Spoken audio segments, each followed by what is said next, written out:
Okay. I will start with mantra.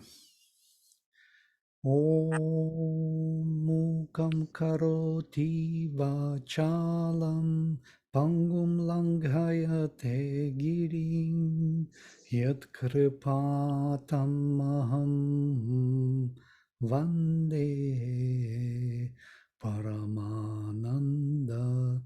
Madhavam.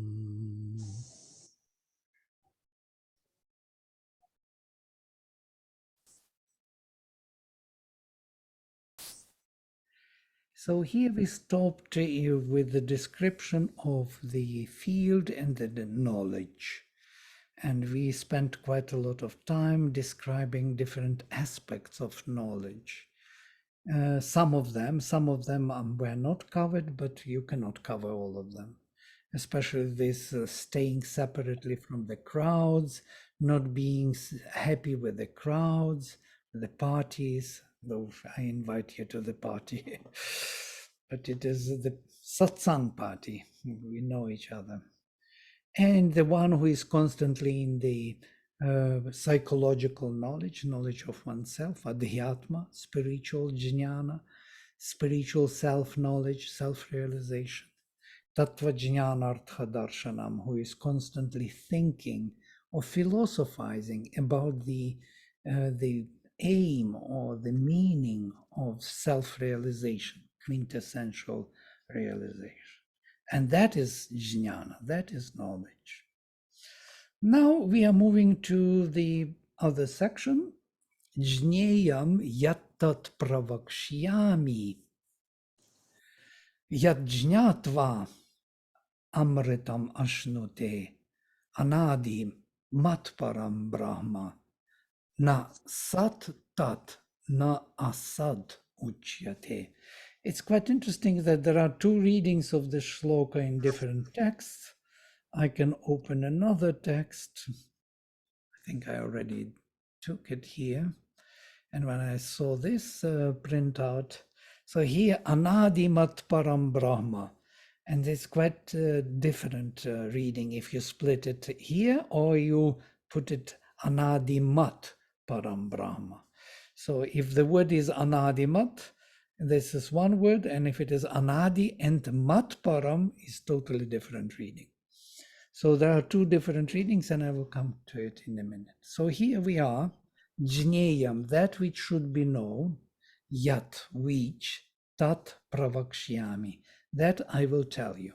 I will declare that which should be known, or the one object to which the mind of spiritual knowledge must be turned. Yat Jnatva, having known which, Amritamashnute, one attains to immortality, or one enjoys the immortality. It's a literal translation. Shobindra gives a bit different. By fixity in which the soul, clouded here, recovers and enjoys its nature and original consciousness of immortality. Quite interesting. Such a long sentence for few words in Sanskrit. And then, Anadimat Param Brahma, the eternal supreme Brahman. Anadi means without beginning, that which has no adi, beginning. Anadi, without beginning. Mat can be the suffix which means possessing non-beginning, so to say. Param Brahma, the supreme spirit. The supreme spirit with no beginning, or as it is in this other text, Anadi, without beginning, Matparam, following me, spirit. So it's kind of unexpected reading. The one without beginning, but which always follows me, na sat, that is non-existent, na asat uchyate, and not non-being. So not being or non-being, it is known. So the spirit is neither being nor non-being. It's Brahman is neither sat nor asat. This is difficult to understand. Yeah. So it is both Sat and Asat, being and non-being. And Sri Aurobindo says that this was the greatest discovery of Indian yoga, Brahman. Brahman, which is beyond being and non-being. Does that, excuse me, does that mean, is he talking specifically about consciousness? But consciousness is non-being or being. Is that correct? Right. Well, consciousness is also Brahman, yes. But being is even more primary to consciousness, because who could have consciousness if there is no being? Yeah? So consciousness relates to being usually, and not to non-being. With consciousness, we can perceive him as non-existent or existent one. Yeah? But the Brahman is neither of these. Yeah? Ooh. It is something greater than both, and it in this, according to this text, it follows Krishna, Matparam. According to other texts, it is just Anadimat Param Brahma. Yeah.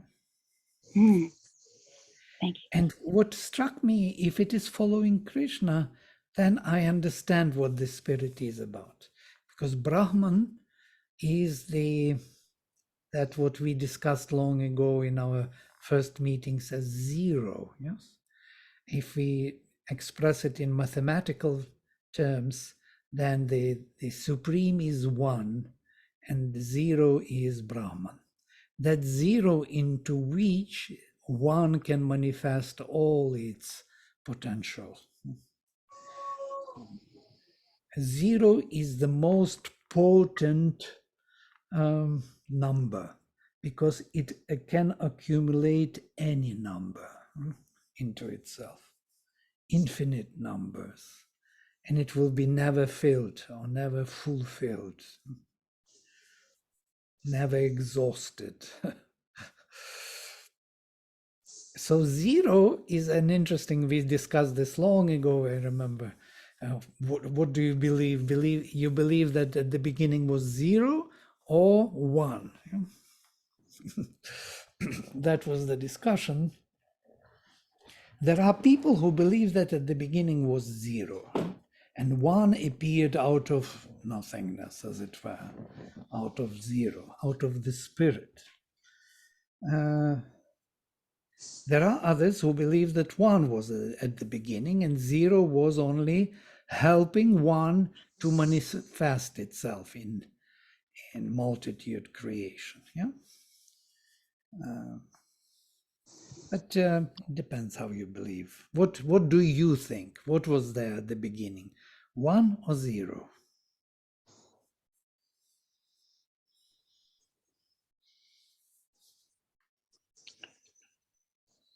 Yeah, your own immediate intuitive preference. It's not really a thinking mind. It's something you know already.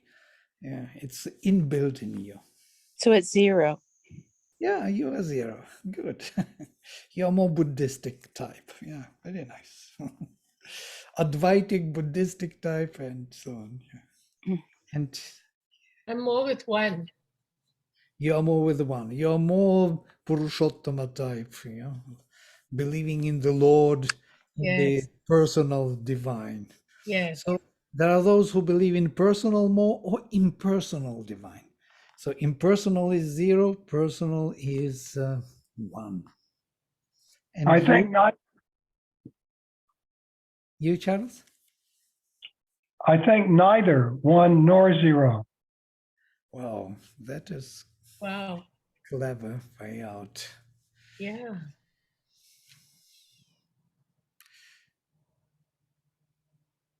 So if it's And what else? neither one nor zero, then What? nothingness. Or I would say, to support this idea, one and zero were at the beginning already, because one cannot exist without the zero, Because zero tells us that there is only one. Yeah. That's how it exists. It cannot exist without one. There is no zero without one. Zero tells that the one is. Yeah? There is nobody else except him.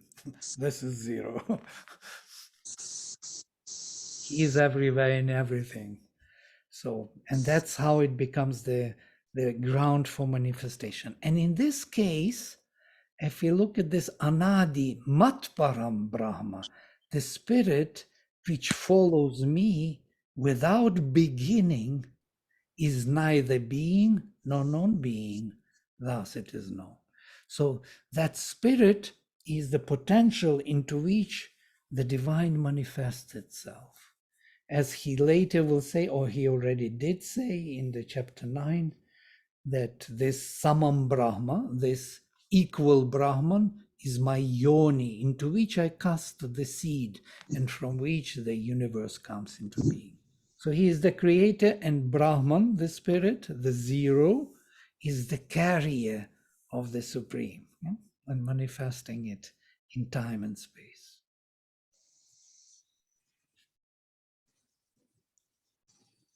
These are fundamentals of Indian philosophy. Brahman, which is beyond being and non-being. And this is a little bit profound. It's more than profound. Because to imagine non-being, it means that, as Sri Aurobindo says, nirguna, they will speak about this again later, just now in the next shloka, that non-being or nirguna, saguna and nirguna Brahman. Saguna Brahman with gunas, that which exists with all the qualities, all the varieties, aspects of the being, and nirguna without those aspects. So the supreme Purushottama enjoys himself in Saguna Brahman by gunas and rests from his enjoyment and involvement in manifestation in his nirguna state. So he has both, yeah. At the same time, being involved in manifestation, he is resting in nirguna state. So he is never totally exhausted. That's why he needs that asat, non-being. It's a figure of speech, of course. We are using mental language, speaking about things which are far beyond the mind.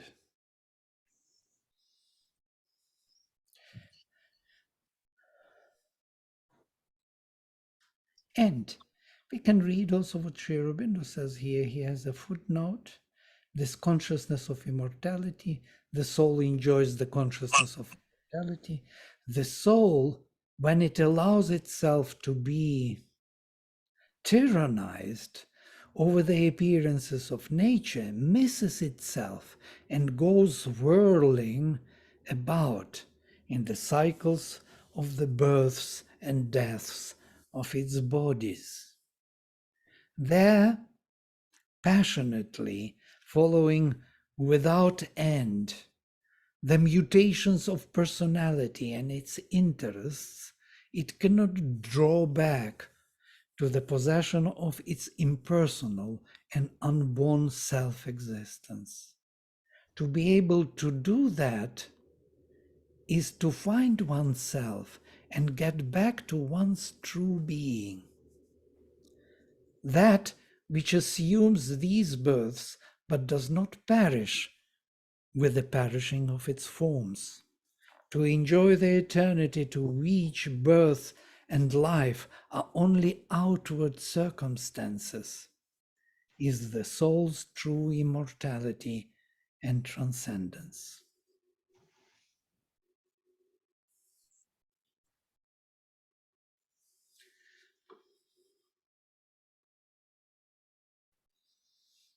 And eternal supreme Brahman, he has a footnote on Brahman, let us read. That eternal, or that eternity, is the Brahman. Brahman is that with capital T. which is transcendent, and that which is universal. There's a misprint somewhere. Is the free spirit, I do not know what it means, this must be some, and because it was copied from one file to another to PDF, and PDF messed up the script. Maybe it is the free spirit, referring to Brahman. Oh, maybe it is, yes. It is the free spirit who supports in front the play of soul with nature and assures behind their imperishable oneness. It is at once the mutable and the immutable, the all, and that is the one. The all that is the one. In this highest supracosmic status, Brahman is a transcendent eternity without origin or change, far above the phenomenal opposition between which the outward world moves. But once seen in the substance and light of this eternity, the world also becomes other than it seems to the mind and senses. For then, and it continues here, we see the universe no longer as a whirl of mind and life and matter, or a mass of the determinations of energy and substance, but as no other than this eternal Brahman. This is beautiful. This is a shift in consciousness, yeah? Where you see the oneness in everything. And in the Life Divine, Sri Aurobindo beautifully describes Brahman in the comparisons. He gives comparison. He says, from the point of view of the quantity, the anthill is much smaller than solar system, but it is an illusion, he says, illusion of quantity. Because from the quality point of view, the anthill is much more sophisticated than the solar system. From the quality of life. But he says that is also an illusion of quality. Brahman is equal everywhere, in the anthill, solar system, the universe, the atom. It is everywhere the same Brahman. So we have these two illusions of quality and quantity, which I kind of say these are the illusions of the mind, yeah? This whirling of the mind, which he mentions.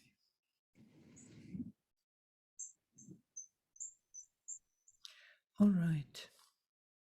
Anytime you want to say something, you have to interrupt. Just switch on microphone and speak.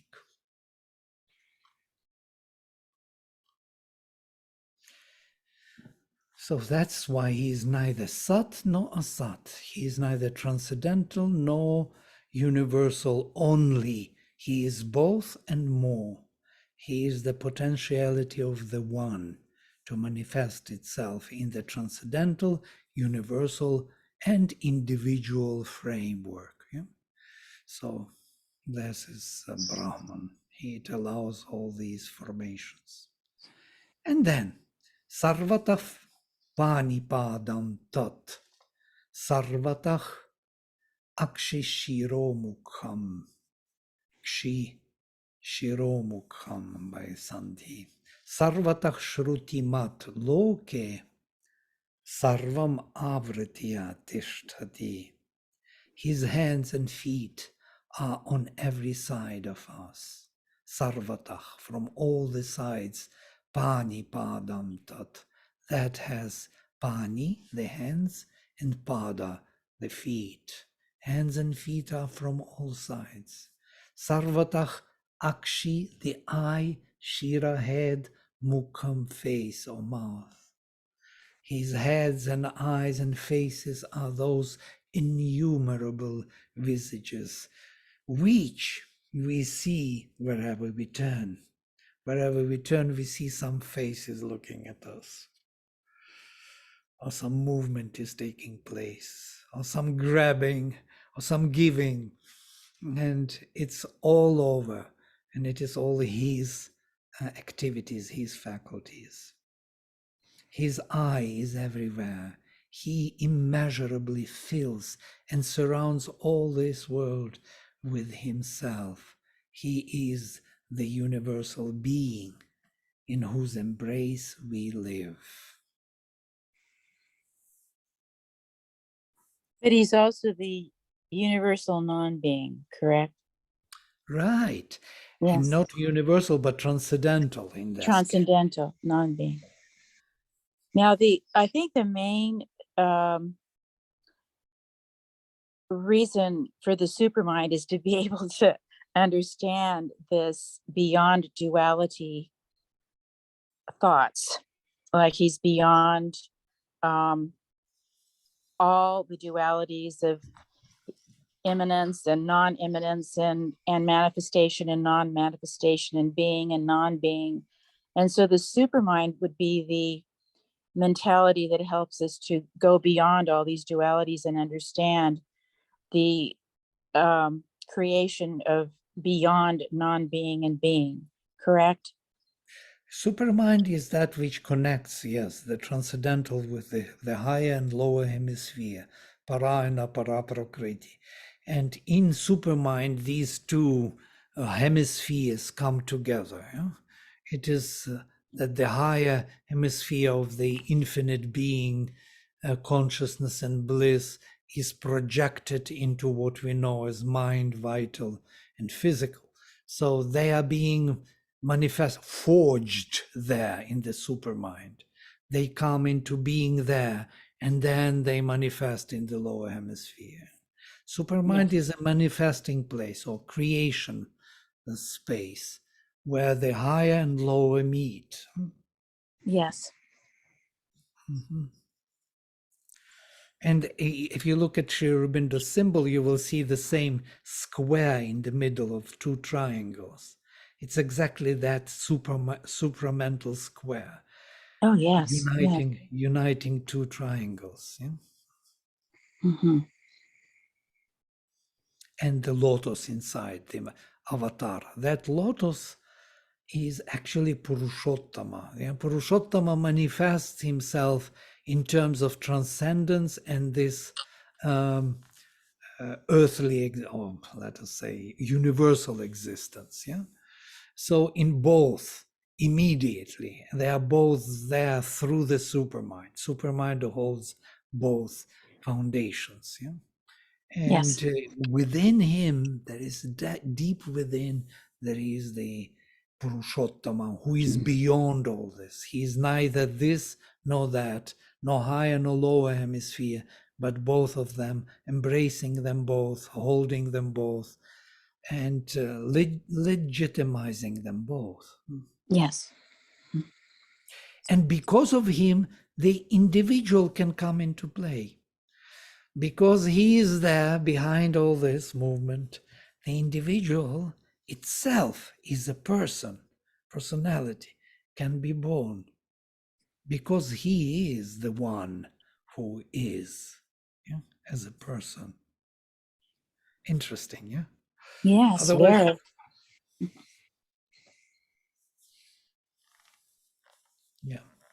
So you're saying that without a supreme person, it would be impossible to have individual persons. Yes, yes. And that's why our psychic being is so valuable, because it is the individual supreme in a way, which is growing and becoming the supreme in the individual form. That's what he wanted. He wanted to be many.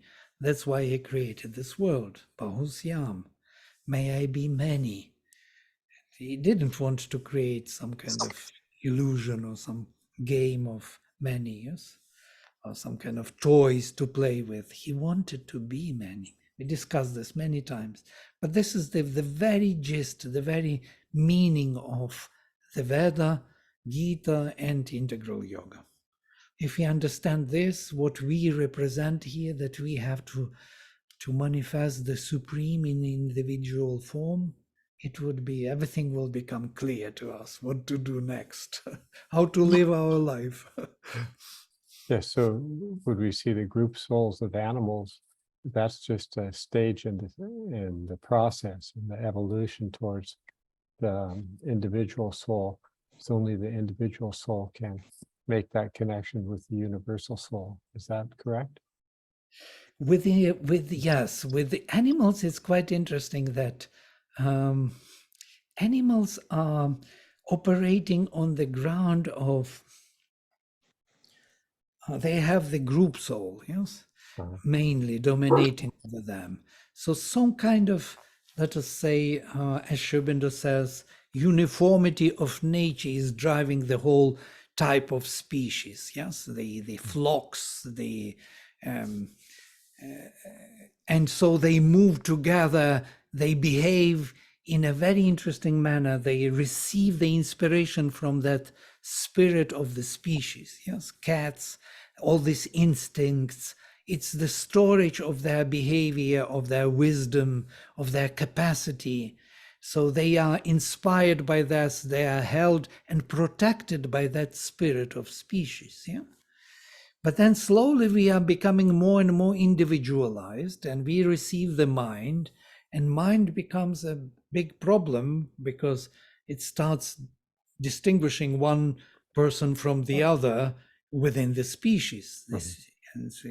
Human species are the most hostile to each other, more than any other type in the world, you know. They kill each other and so on, because they have this mind distinguishing individual. But this is only the beginning. Yeah? It has to go on, and it has to distinguish. We have to find the soul, which is allowing us to be individuals finally. Yeah, but without the mind, the physical and vital could never connect with the soul. Absolutely. Yeah, that's why we don't, and throughout the world, there are traditions of individuals who have connected with the soul or with the oneness and with the totality of the universe, with the Godhead behind the universe. Of course, the Vedic tradition, the Sanatana Dharma, is the richest of those traditions, but it's certainly not unique. But nowhere that I've ever heard of do we have animal souls that have achieved that total that great awareness. Right. Today it's just relevant to our discussion now. I was reading the ideal of human unity, and this is the statement of Sri Aurobindo. Our destiny may be the conversion from an original animal association into a community of the gods. So we are transition. We are half beast, half God.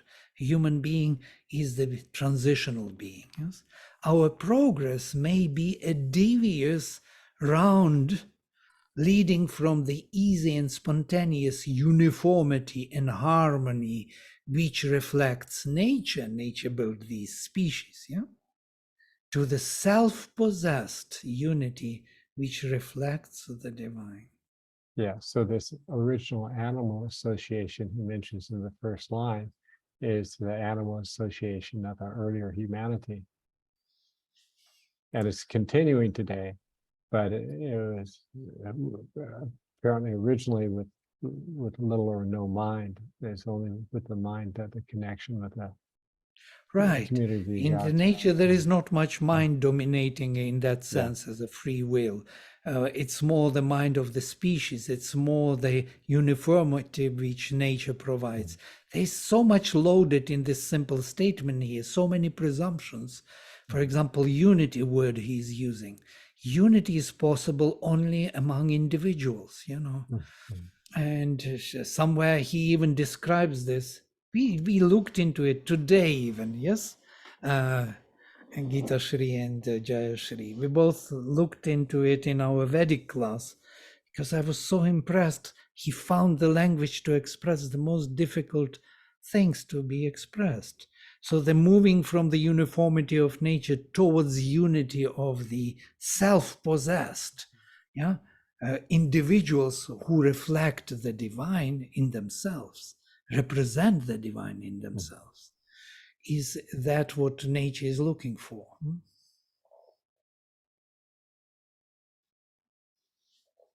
All right. I will come back to our Gita. Vladimir, when you say the mind appears, it's like Yes. the mind is a byproduct, it's a product of the evolution of the nature. The mind was involved in the vital, in the life. Yeah, it was there within. Life cannot exist without the mental support. But it was never manifested. It was never on the surface. As Sri Aurobindo says, as life emerges out of the physical form, matter, so the mind emerges out of life. Yeah. So from the animal kingdom or from the greenery, we start the animal kingdom. From the animal kingdom, the human beings are coming because the mind is being emerged or evolved out of it. It was there hidden. And the same way the supermind is hidden within the mind, and it is emerging now, evolving out of it, more and more demanding its place and space. So we are becoming a little bit not satisfied anymore with the mind. We see the mind is not doing the whole justice to the existence and to nature and to everything. So we are looking for some higher answers, for each intuition, for some more luminous mentality or consciousness. And that is already showing us that we are looking for the supramental consciousness. Then we assume the mind exists already. Yes, it is already manifested in human beings. Yes. The emerge is like the process of the evolution because it's emerging through the nature, but exists its own existence. It was from the eternity.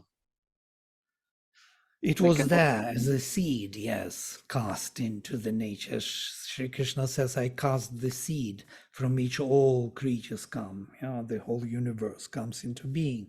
So it slowly evolves and reveals all that hidden potential from that seed. Like in the small seed, the whole tree is lurking, as Sri Aurobindo says. It's there hidden. And then suddenly you see the huge tree, yes, coming down, up. So the same here, everything is involved in the inconscient, and from subconscious it goes into the ignorance, and from ignorance it grows into knowledge. So, and how it grows? Because it's already involved there.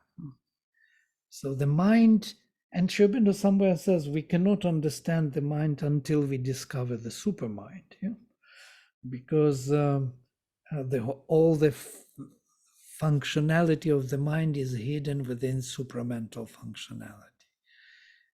We just see the surface of its workings. We really can't understand what is this free will, why I can choose what to do, where to go. It's really a very bizarre state of consciousness. Yes. Yeah. And mind.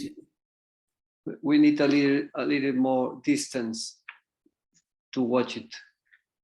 Yeah. We need to master it. It's actually giving us a lot of trouble. Gebser describes this as the most critical and the most destructive stage, mental structure of consciousness. Yeah? It nearly destroyed nature. There are species which are dying every day. Tens and dozens of species are dying out every day on Earth. It's incredible what we are doing with our minds. Yeah? We really demolish the whole nature. And it's a very dangerous stage, but he says that it must be there because it pushes us to redirect our search towards the future. And it should be very short, brief, because otherwise we will destroy everything. With this critical approach, we are very critical towards each other, towards everything. Intolerant. Yeah, you can recognize it in yourself. You don't need to go far away. Just look inside and see how critical you are about everybody and everything, and yourself. First of all, of yourself. Well, the mind is just plain divisive. It just divides everything. It doesn't bring things together. It just divides everything up. And mentally, we're incapable, with this mind, we're incapable of really realizing the oneness and unity. We have to go higher in order to do that, because the mind, my understanding is the mind, at least my mind, isn't capable of understanding, with all of the duality and the multiplicity and the divisiveness that it brings. Absolutely, I agree totally. My mind is not the means of understanding. It's actually a more a power of consciousness to focus consciousness on any specific chosen object of sense. Yeah, that's what it is, and that's how it cuts out. So I can focus my consciousness totally on the glass and forget about everything else. And this is the capacity of the mind, concentration of consciousness. Mm-hmm. But that is not the power of knowledge. It's the means to focus consciousness. And once it is focused and held long enough on the object of sense, then the knowledge arrives. But it is not a property of the mind. Right. Yeah. And we mistaken it. We think that mind knows. Mind doesn't know. Mind fixes consciousness, and consciousness knows. Oh, yes. But then I don't understand why you have said the mind can destroy the nature. I don't understand. Because it always divides and it really does not unite anything. Yeah? It has a divisive function, because if I focus on the glass, I don't see anything else. Yeah. So this, I already divided myself and my focus. So Yes, I will be very good with the glass, but the rest may fall into, Yes, but only in a mental dimension. We are reading the Gita, and we are dividing the slokas. We are dividing the words, but only in the mental dimension. Doesn't affect any. There is no affection to the Gita. Yeah, the interesting part, it's like a knife or scissors, let us say, or knife. You have a sharp knife, yeah? What can you do with this? It's an instrument, yeah? You may, if you think that the knife is the knowledge itself, you may do many wrong things, yeah? So if you think that this is an instrument which helps you to arrive at something, at some knowledge and understanding, then it works very differently. It's non-egoistic. But if the knife becomes yourself, yeah, then you have it. Yeah, these are instruments of consciousness, the faculties. The mind, the word, they are all needed for the consciousness or for the higher consciousness to manifest. These are the means, the instruments. The capacities of consciousness to come into play in a particular way. But if it is dominating all others and the mind says, no, no, no, I know what to do and all the rest are useless, then that's what mind does. It's very intolerant of the other faculties and especially other structures of consciousness.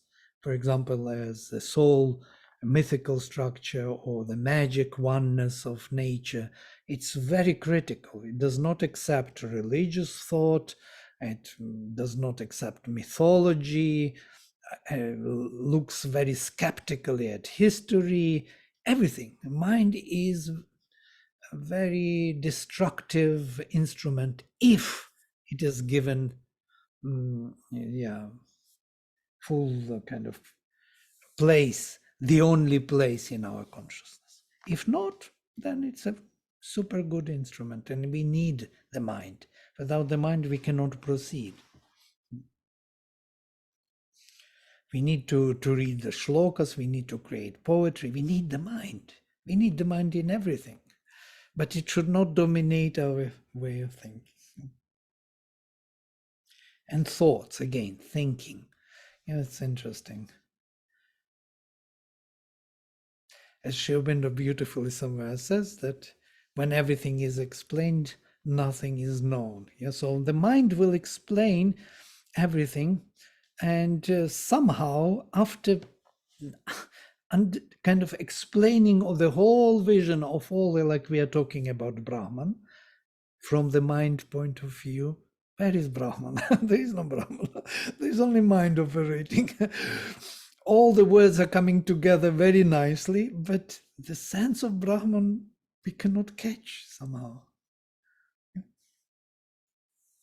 This is the mind. And still it is needed because it may help.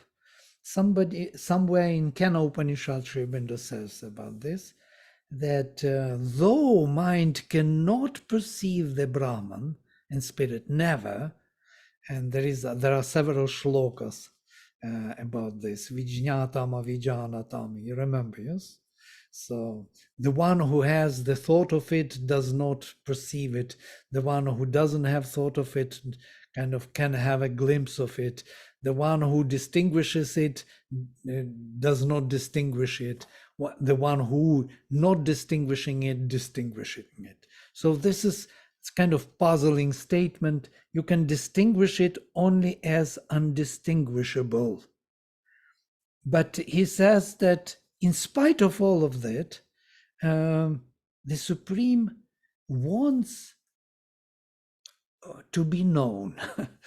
It wants to be known. And it creates in us the means in the mind to be known. So it gives us a particular way of combining and operating with this mind, which is dividing all the time, but it gives some kind of light into it, or some kind of intuition he sends to it, that it becomes an instrument of not only dividing, but also assuming, presuming, discovering something which is present behind it. So the mind, which is so destructive, is pointing to something which is beyond the mind. This is its unique quality, in spite of being destructive. And we are trying to use this quality of the mind all the time. When we are talking about this kind of mind, in which sense we are talking? Is the thought, the thinking process is inside in this mind concept, or the thinking products are in the vital? It's in both, in the mind and in the vital. Vital was the origin of the mind. Yeah, vital is the older part, and mind operates within the vital. Vital is stronger than the mind in the mental beings. Yeah, our feelings, you can see that in the Western culture especially, they speak about feelings, emotions, as if it is the proof of truth even. If you don't have a feeling, then you have no truth. Yeah? But they don't even think that you can fake feelings. The same way as you can fake thoughts and dogmas, and you can lie by feelings. But they believe, no, you cannot lie by feelings. You can lie only in the mind. But by feelings you cannot. You can. And many people do.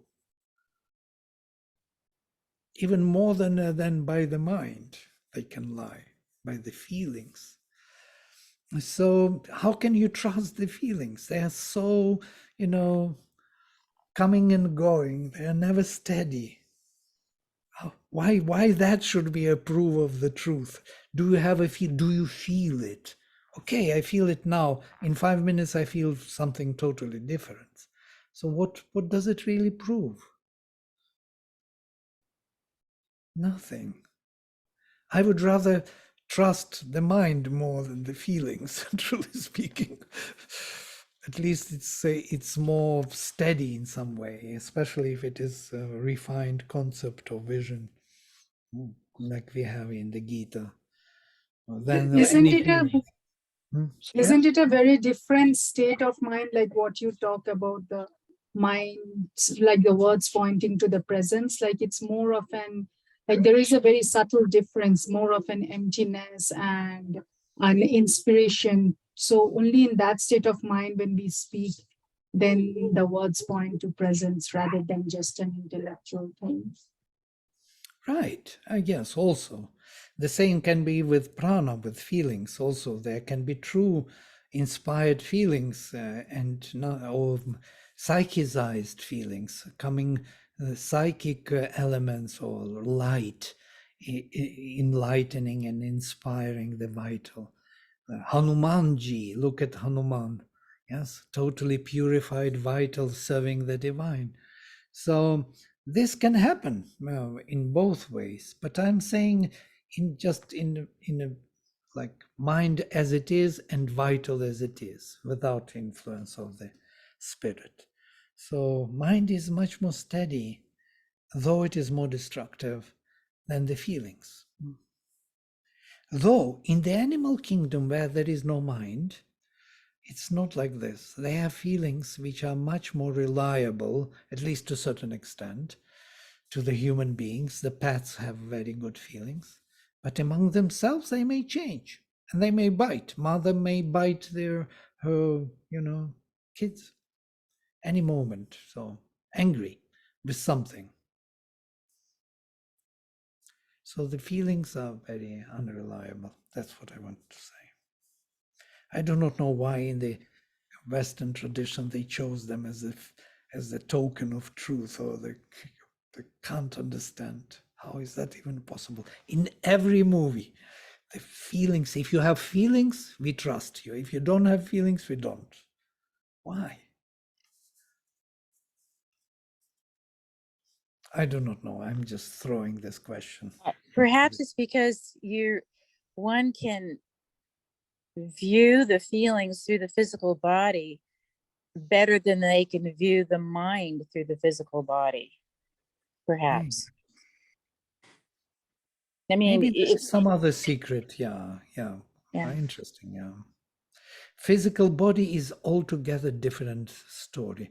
But the physical body is very difficult to lie, It's some kind of fundamental embodied truth. That's why they have even those, detectors of lies, because the physical body will react some way or another. It's very difficult to teach it to lie. Maybe that's why they trust feelings, yeah? Because it's closer to the body. I don't know.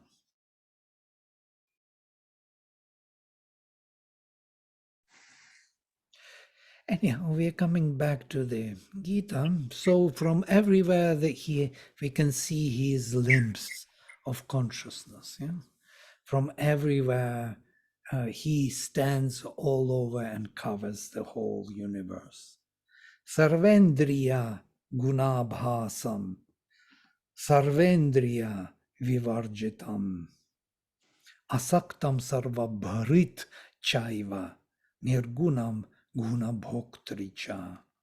All the senses and their qualities reflect him, but he is without any senses.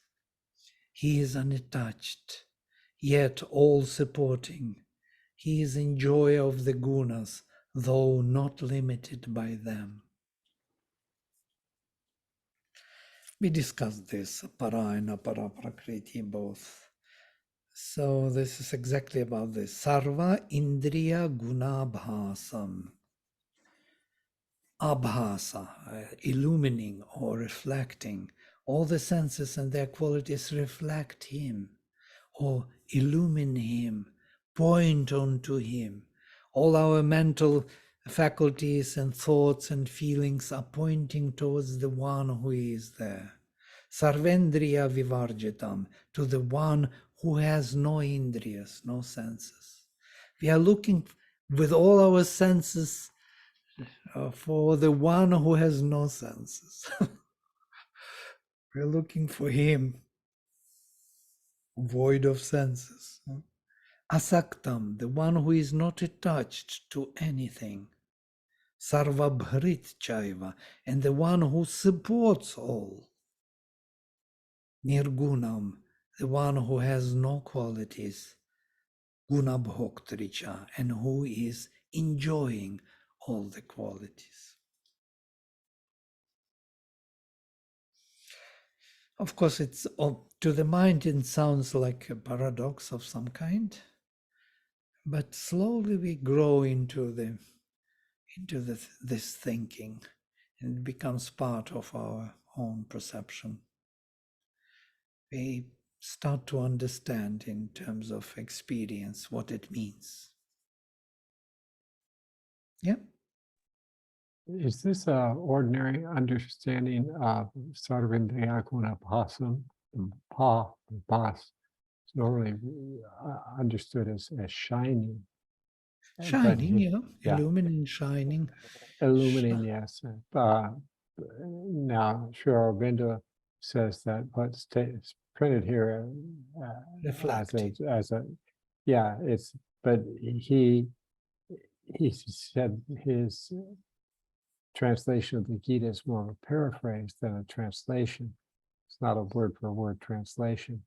So is this use of this common verb pasam, that reflect, is that an uncommon usage that other Sanskritists would have take issue with? It's abhasa with long a, yes. Oh, okay. So that's why it joined gunabhasam, you see. Uh-huh. So abha is actually that to shine onto, yes. So in this sense, he uses reflect. Yeah, there is pratibha, abha. These are the words which are used in Sanskrit. Pratibha is the intuition or that reflection. So to say, light being reflected from the truth, yeah, in our mind. And that is how we perceive this, as aha moment, as some kind of intuition. It came to me, it's like dawned on me. Yeah? Yeah, when the first letter is the long A, that corresponds to Opta's dictionary. Right. So he's And then, sorry. yes? So he's talking about a higher form of understanding all this, right? It's not with the ordinary understanding that we can understand how we are seeking something which is beyond the senses and beyond the gunas. The understanding there has to be of a higher kind of an understanding of that state, or like a purified understanding, not with the ordinary understanding with which we understand the things of the world or worldly knowledge. That is one kind of understanding, but like a spiritual understanding, I want to say. Right.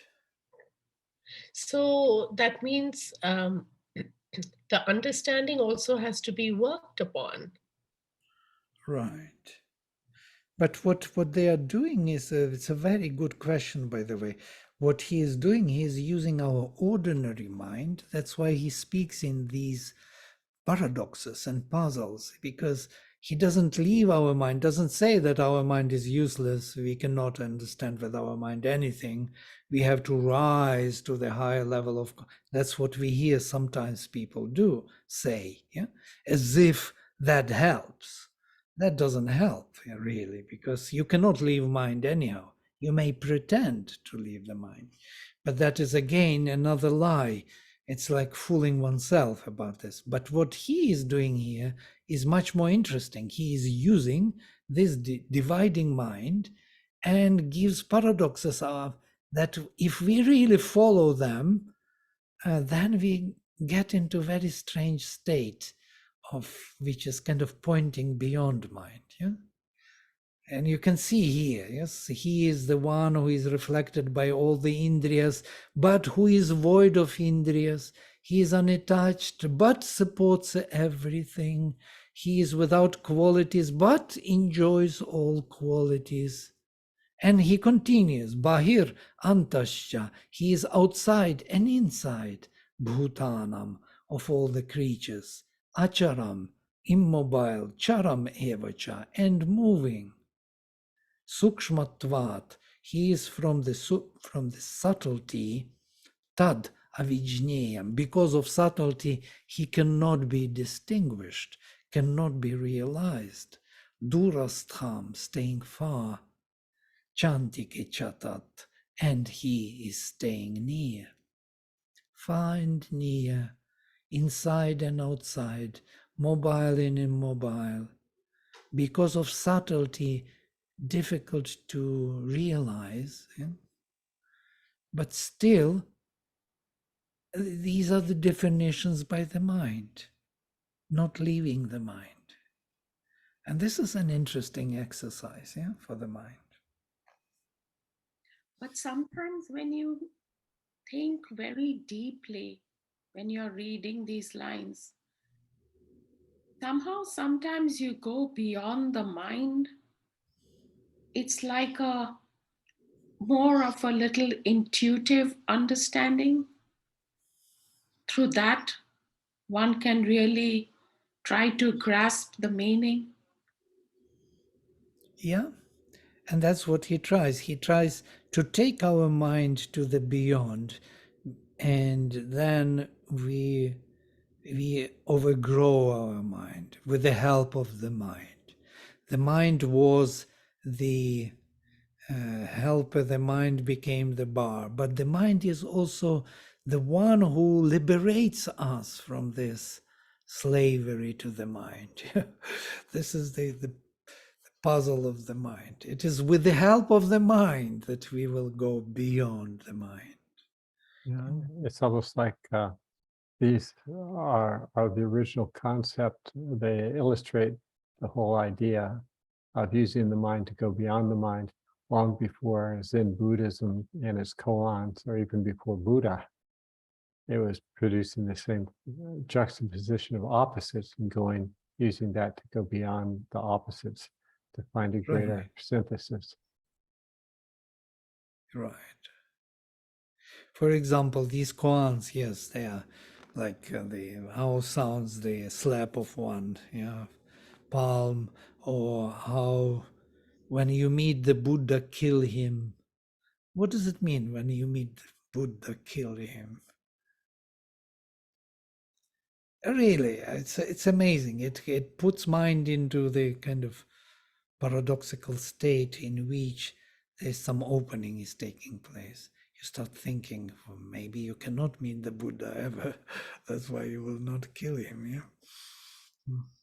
With the idea to kill Buddha, you cannot meet Buddha. This is the idea. Question? If you Well, carry that thought, yeah, to kill Buddha, you will never meet him. So. Yeah, I prefer the understanding that the idea of, if you see the Buddha in meditation, kill him. I always understood that as being not trusting the visions that can come and thinking that Also you're great. beautiful, you see, Yeah. very beautiful. Yeah. Because that's completely consistent with the idea that the mind is very treacherous. The ego, the ego-controlled mind is very treacherous, and that's what introduces the idea that, oh, I must be great because the Buddha himself came to me in meditation. Yes, And yeah. make free to attach to that. Yeah, don't get attached to your own experiences. Right, very beautiful. I love it what you said. It's really good. Question? Yeah, this is a spiritual interpretation, but if you take it down to earth, even there it has a meaning. So this has many meanings. Yeah? Question? It's possible to say overstanding, not understanding. Is it possible? Overstanding. In Sanskrit, we have this term, yes. Adhigachati, yeah, adhigama, or adhyeti. That means learning. Learning means rising above.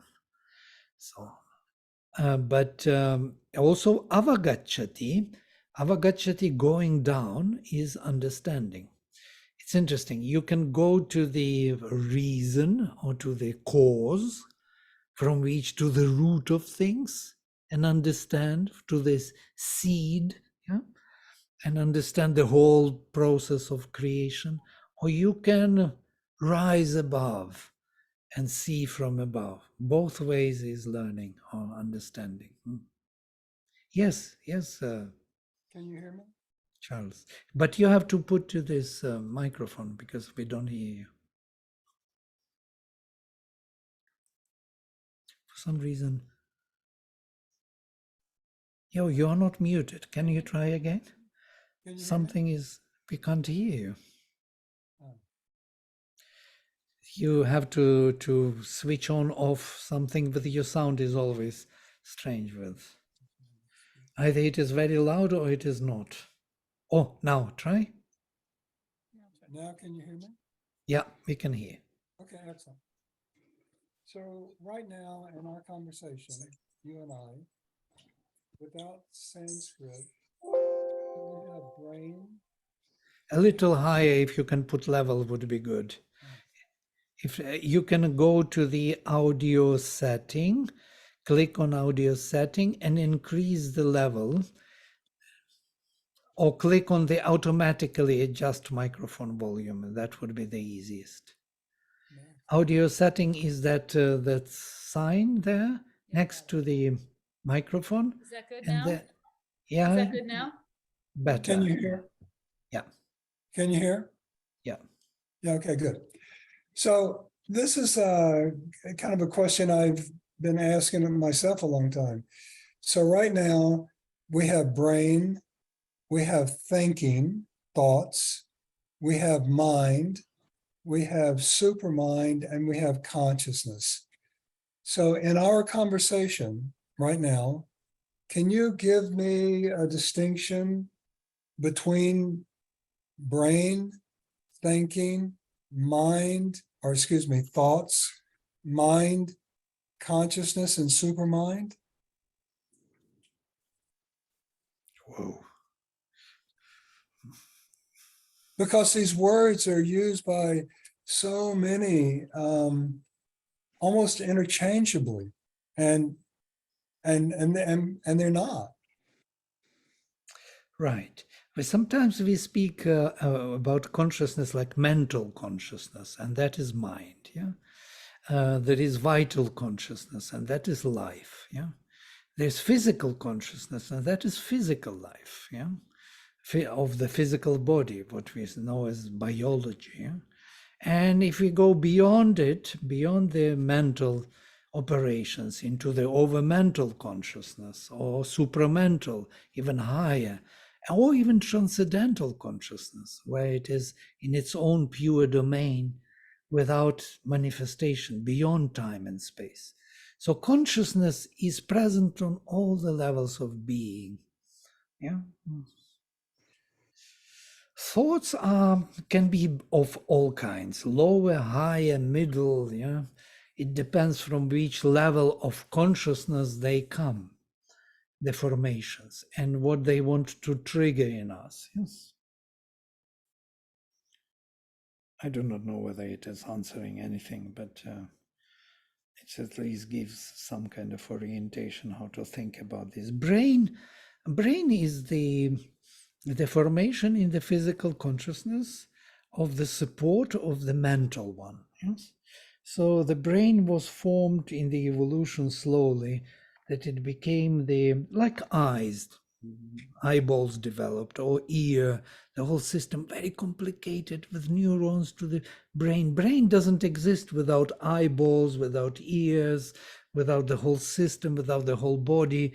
Brain is only a part of this physiological instrumentation which allows the mental operations to be translated into the physical actions and understanding here within. I can articulate them. Sitting here in my room, talking to this piece of equipment, which by electrical signals recaptures it and sends to somewhere else, elsewhere far away from me, to you, and you take those signals and reread them. And if brain would not be there, we would not be able to do this in the physical world. Yeah?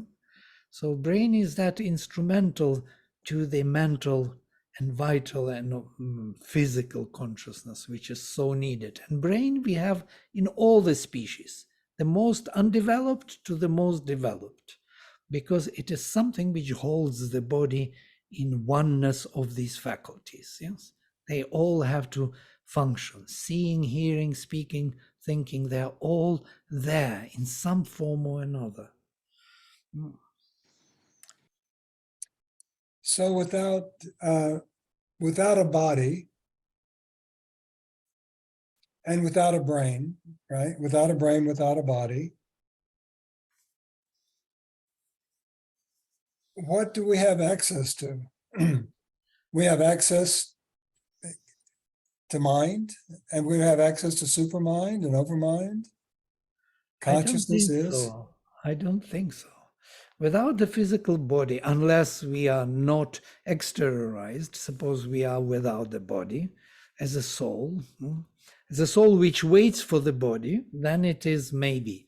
But if the soul does not wait for the body, so to say, there is no body, there is no body. So there is no body then. No, it is true. The body is much more fundamental than we think. Yeah. We can't think in other terms. The body is the self which combined all the faculties in the meaningful cooperation. And in this way, consciousness can function and perceive and know and operate. If the self is not there, some form of self as the body is, then how these faculties would operate? They would be. We go to the transcendental consciousness, Satchitananda, where everything is one being, one consciousness, and one bliss. Yes. But didn't Sri Aurobindo say that the soul doesn't exist in the body, but the body exists within the soul? Yeah. If we look at the soul from another point of view, yes, from the divine point of view, from the highest, if we look from the top down, then of course body is much smaller being than the soul. If you look from the body, the soul is somewhere there, small, Angushtamatra Purusha, somewhere deep within the heart, the cave of the heart. These two views, yes. Either evolutionary view, where we are coming from and where we are going, or involutionary view, where we came from into this embodiment. Yeah. So is it just a perception? I think so. Yeah, it's just a perception, eh? Yeah. Which is switchable, and you can change it if you want to. Yeah. Right, but isn't that the not so much the Sanskrit, but because I don't know it, but isn't that where basically Purusha is identified, or consciousness is identified itself as the body? The samskaras, the memories, the bloodline memories, the memories that exist from childhood, the upbringing, the neural pathways, and all of that. We just believe that we're this thing. Yeah, absolutely. We chose to believe. We follow the lineage. We follow the the particular chosen modality of action because it makes sense in the whole economy of things and interaction. Yeah? It's comprehensive to other activities. So to say, we are playing, it's like in the orchestra, we play one note. We cannot play all the notes or change the notes every time. So we choose to play that particular instrument with that particular melody within this symphony. It was a choice, our choice. We chose it. We wanted it. We wanted that melody. We wanted that instrument. So we don't remember it anymore. We think that it was given to us by some kind of, chance, but it is not so. We chose it. We wanted it. So that seems to be kind of the point, which is to fully awaken in the midst of this complexity of the body and the memories and the neural pathways and et cetera, and et cetera, and et cetera. Because isn't it in reality, we already are? We already are, aren't we? Purusha already is. Consciousness already is. And so how do we do that within our body where we don't believe that we are our body? We no longer think that we are our body, that we recognize that we are that which already is, that which we're seeking. This is what we're talking about, right? Right. But we are Isn't not that- yet. Yes, go ahead. Isn't that the realization of the psychic being is what he's talking about? That's the realization of the psychic being. And the psychic being, once the psychic being is realized and it starts to give the actions, or we listen to, of course we are that, and we start to do what the psychic being wills, then that is going to slowly develop a new kind of form that is going to not be a physical body anymore, but we have to truly find that psychic being. This is my understanding. Yeah.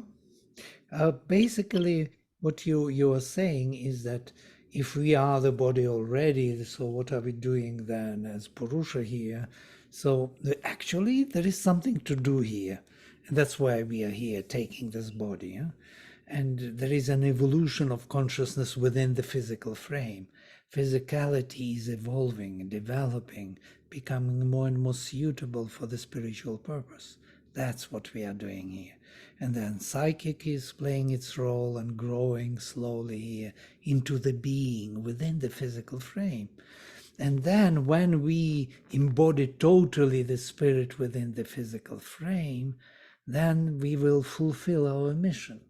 Then we will become, as Sri Aurobindo says, the gods in this unity, as the gods are in the unity.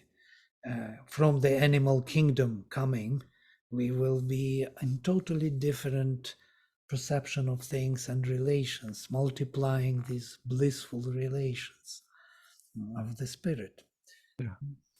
In fact, Sri Aurobindo says that and when the psychic being is fully developed and the individual has reached the supramental status, he's gained something that even the gods can't do, because because they need a body, and they're not interested in a body when all the embodied beings they see are full of ignorance and suffering. But when the supramental is alive on earth, then they'll gain this new desire for a body, so that they too can share in the full supramental awareness, because they realize that it's something that they don't have, even in their long-term blissful state. Right. And that's why they are attracted to us, the gods, and that's why they're attracted to support the psychic growth and spiritual transformation, which they kind of effectuate, because through us, through the psychic supreme growing within the individual frame, they come in touch with something which is beyond their comprehension, beyond their capacity. They are overgrowing through the sacrifice. They grow to the higher level of their capacity. So they can evolve through us, with us, so to say, or helping us to evolve at least.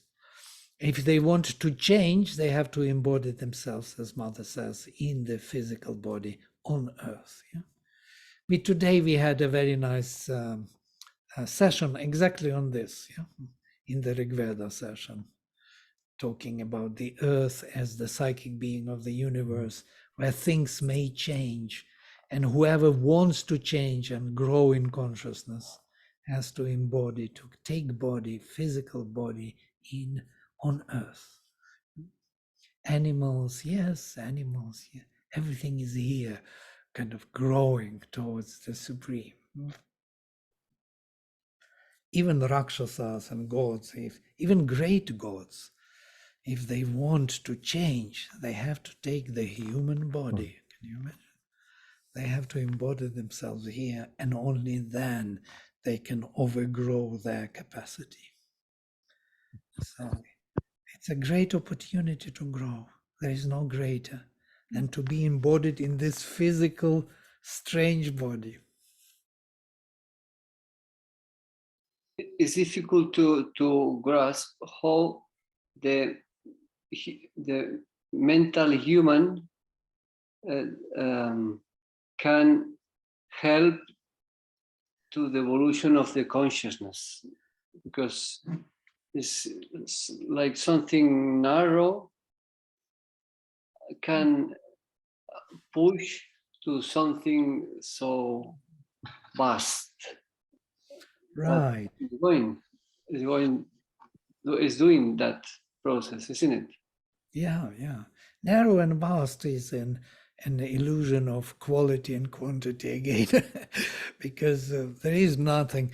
Can you imagine? We have infinite space around us. There is no end to enlarging, galaxies after galaxies, universe after the universe. There is no end. Can you imagine? In the vastness, in the greatness, there is no end, infinite space.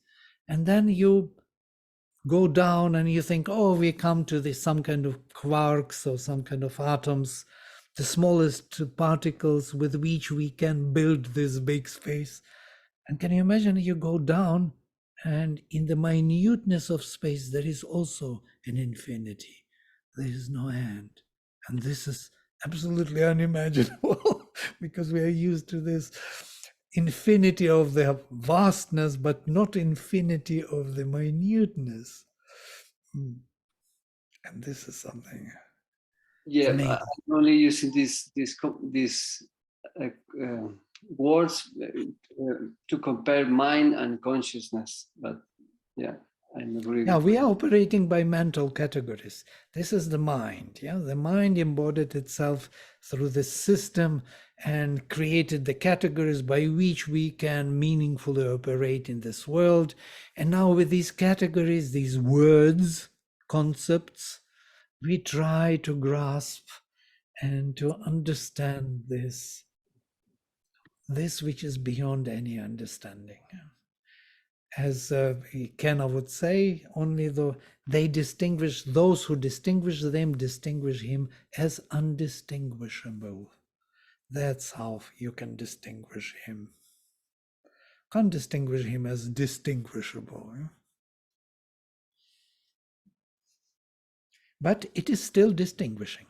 We can really discern him as undiscernible. We can do that. He is, or it is undiscernible. Thus we discern. Yeah, this mind is there. So mind plays its role. It gives us support. It gives us a push towards it. All right, we are much over time. Thank you for these beautiful questions and thoughts. I am very, very happy. We need to discuss these things. Otherwise, what we are here for than meeting online. Okay, I will close with mantra. Om Sarve Bhavantu Sukhinaha Sarve Santo Niramaya Sarve Bhadrani Pashyantu Ma Kaschit Dukkha Bhag Bhavet. Om Shanti Shanti Shanti. Somebody wrote here, Sangeet. Imagine the book with the title, If You Meet Christ, Kill Him. That would be a bad title. That's the difference between Buddhism and Christianity. All right, see you then. Yeah. Okay, thank you so much. Thank you. Bye.